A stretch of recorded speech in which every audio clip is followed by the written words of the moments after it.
39 qui concerne la place Gabriel-Péri et une autorisation de programme. La délibération est rapportée par la vice-présidente Béatrice Bessillet avec un avis favorable de la commission.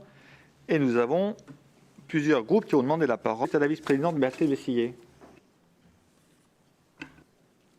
Merci, chers collègues, de ce débat sur le quartier de la Guillotière. Alors, effectivement, je comprends que vous puissiez être déçus qu'on ne vous présente pas là un projet global, mais comme vient de le dire Monsieur le maire de Lyon, nous sommes bien dans une réflexion qui porte sur une approche intégrant tous les volets, l'accompagnement social, la sécurité, le commerce, la santé.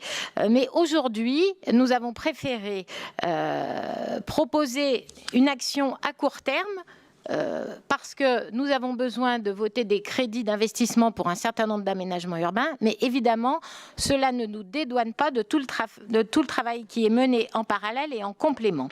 Et pour vous rassurer, nous nous sommes bien appuyés sur l'étude Surtis, nous avons bien l'étude des scénarios de démolition totale ou partielle du CLIP, et nous avons engagé avec c'est surtout même la ville de Lyon qui a engagé les ateliers de concertation courant 2021. Donc tout ça est versé aux réflexions et à l'élaboration d'un plan d'action.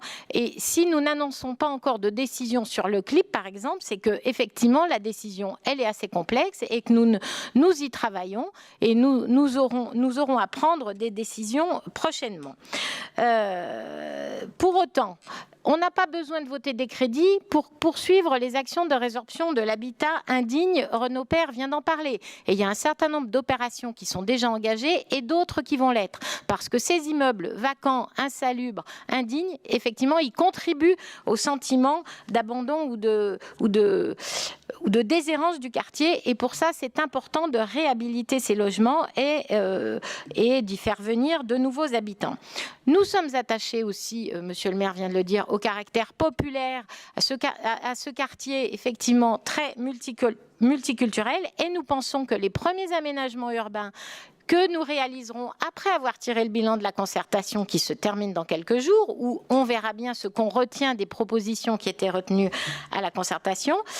Mais nous pensons qu'un certain nombre de ces opérations d'aménagement vont redonner de l'espace public à des usages autres que ceux qu'on ne souhaite pas, effectivement.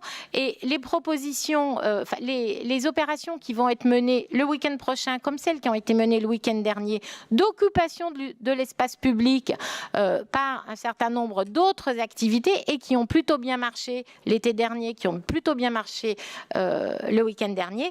Tout ça, c'est des choses positives pour faire en sorte que le quartier retrouve une dimension d'espace public partagé, apaisé pour l'ensemble des habitants et pas que les habitants, puisque justement la particularité de ce quartier, c'est qu'il draine des populations de toute la métropole qui viennent y faire leurs achats dans un certain nombre de commerces, de la rue Paul-Bert, de la rue de Marseille, etc. Et que là, on a, je crois, les uns et les autres, envie que ce caractère très diversifié puisse être préservé, mais dans un apaisement et une qualité de vie à la fois des habitants, des riverains, des commerçants et des usagers divers et variés qui viennent de toute la métropole.